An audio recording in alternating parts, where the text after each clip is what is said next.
could have an argument about it. But all 5 of these values are values that you really think, I don't want to put words in your mouth, that I think that schools and the education system in general should be aiming at. They should be aiming to ensure that each kid can make a contribution to the economy and can navigate the economy pretty effectively.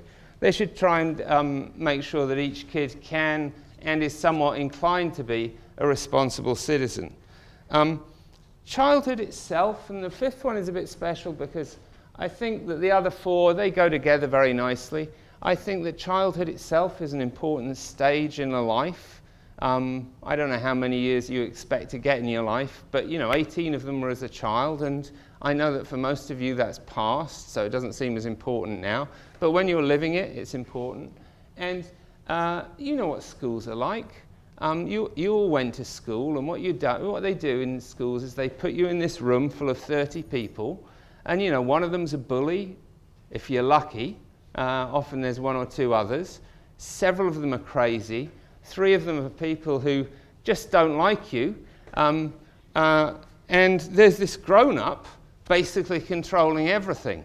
Now, if we're going to subject kids to that, A, we better have a payoff. There'd better be some gain for them later on. And B, we'd better think about what that lived experience is like and make that lived experience just minimally tolerable and ideally quite enjoyable.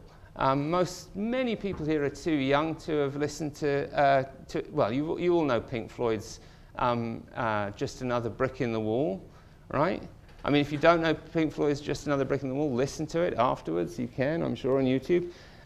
We Don't Need No Education. If you listen to that song, it's not like it was some quirky, weird, rebellious song. What he does in that song is he describes what a lot of schooling was like and was meant to be like.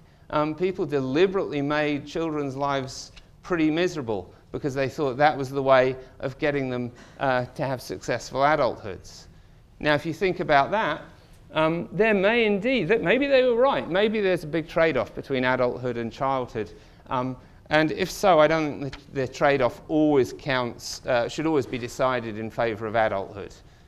Maybe we should tolerate slightly less good adult lives for the sake of having less intolerable times in school. So I think those are the Ames values. And now